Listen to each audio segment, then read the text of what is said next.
السلام علیکم ورحمۃ اللہ وبرکاتہ۔ عزیز طلباء، آج کے لیکچر میں حاضر خدمت ہوں۔ اس میں معرفہ کی اقسام۔ عزیز طلباء، گزشتہ لیسن میں ہم نے اسم کی اقسام بلحاظ معنی پڑھی تھی، یعنی اس میں معرفہ اور اس میں نکرہ۔ تو آج ہم بات کریں گے اس میں معرفہ کی اقسام پہ۔ عزیز طلباء، یاد رہے کہ اسم معرفہ کو انگلش میں پراپر ناون کہتے ہیں۔ اسم معرفہ کی 4 اقسام ہیں، اور اس کا ایک اور نام اسم خاص بھی اس کو کہا جاتا ہے۔ اسم معرفہ کو، اسم معرفہ کی 4 اقسام۔ سب سے پہلی قسم جو ہے وہ اسم علم ہے، نمبر 2 اسم ضمیر، نمبر 3 اسم اشارہ، اور نمبر 4 اسم موصول۔ سب سے پہلے ان کی ہم تعریفات پہ جاتے ہیں۔ اسم علم، اس کی تعریف کچھ یوں کی گئی ہے کہ یہ وہ اسم ہے جو کسی شخص یا جگہ کے خاص نام کو ظاہر کرے۔ علم کا بیسک جو معنی ہے لغوی، وہ علم نشانی کو بھی کہتے ہیں، علم جھنڈے کو بھی کہتے ہیں۔ تو علم کا جو معنی ہے نشانی۔ اب علم کی جب اقسام میں ہم جاتے ہیں تو اس کی علم کی 5 اقسام ہمارے زیر نظر آتی ہیں: خطاب، لقب، کنیت، تخلص، عرف۔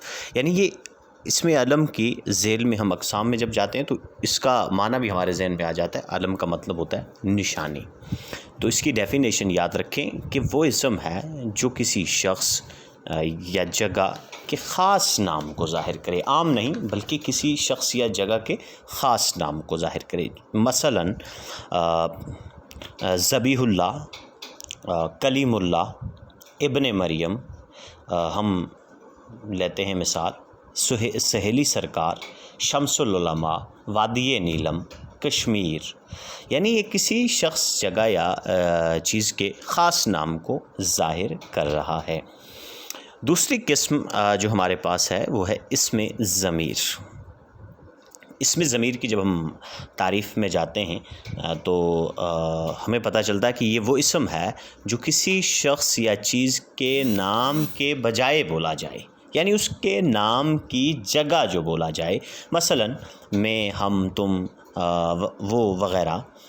تو اس کی حالتیں ہیں، وہ ضمیر فاعلی، ضمیر مفعولی، ضمیر اضافی، وہ الگ ہیں، ان کی طرف ہم نہیں جاتے۔ لیکن اس کی جو اسم ضمیر کی جو مثالیں ہیں، مثلا ہم وہ کہتے ہیں کہ خدا ایک ہے، وہ سب کا رازق ہے۔ جو لفظ وہ ہے، یہ اسم ضمیر ہے۔ اب دوسری جو ہم مثال اس میں لیں گے وہ یہ کہ ہم لیتے ہیں کہ یہ قلم اس کا ہے، یا ہم ایک اور مثال لیتے ہیں، امجد نے یہ کتاب بازار سے خریدی، اس نے اپنے دوست کو تحفے میں دی۔ جب یہ جو اس کا لفظ آیا تو یہ لفظ اس جو ہے وہ اس میں ضمیر ہے۔ اس میں اشارہ، اگلی جو قسم ہے نمبر 3 پہ۔ اس میں اشارہ کی تعریف میں جب ہم جاتے ہیں تو ہمیں پتہ چلتا ہے کہ یہ وہ اسم ہے جو کسی شخص یا چیز کی طرف اشارہ کرے۔ مثلاً وہ، یہ، اس وغیرہ، خواہ وہ اشارہ قریب ہو یا اشارہ بعید ہو۔ تو ہم مثال لے رہے ہیں وہ کی، کہ وہ آ رہا ہے۔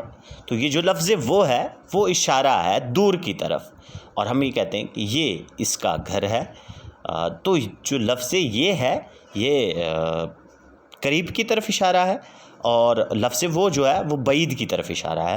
تو یہ جو ہے یہ اس کا گھر ہے، تو یہ لفظ یہ کہلائے گا اسم اشارہ۔ اور ایک اور مثال لیتے ہیں کہ اس اسکول میں چھٹیاں ہیں، تو اس سے مراد جو لفظ اس ہوگا وہ اسم اشارہ ہوگا۔ نمبر 4 اسم موصول۔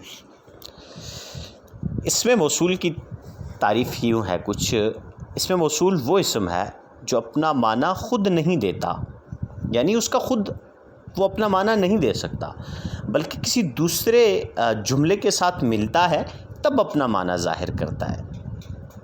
یعنی مقصد کہ اکیلا جو اسم موصول ہے واحد، وہ کچھ معنی نہیں دیتا، وہ جب دوسرے کے ساتھ ملے گا تو پھر اپنا معنی ظاہر کرے گا وہ۔ اب مثلاً ہمارے پاس مثالیں ہیں، جو کچھ، جو کوئی، جس کا، جس کی، جن کا، جن کو، تو یہ ہمارے پاس اسم موصول کی مثالیں ہیں۔ مثلاً ہم ایک مثال دیتے ہیں کہ جس کی لاٹھی اس کی بھینس۔ اب لفظ جس جو ہے یہ اسم موصول ہے۔ اب جس کوئی معنی نہیں رکھتا، جب یہ جملے کے ساتھ ملتا ہے تب جا کے اپنا معنی ظاہر کرتا ہے۔ اب ایک اور مثال لیتے ہیں کہ جیسا کرو گے ویسا بھرو گے۔ اب جیسا جو لفظ ہے اس کا اکیلے کوئی معنی نہیں ہے، تو یہ جب کسی لفظ کے ساتھ ملتا ہے تب جا کے اپنا معنی ظاہر کرتا ہے۔ یقیناً آج کے لیسن سے آپ مستفید ہوں گے، اس کو لکھیے گا اور اس کو نوٹ کیجیے گا۔ اللہ نگہباں۔ السلام علیکم ورحمۃ اللہ وبرکاتہ۔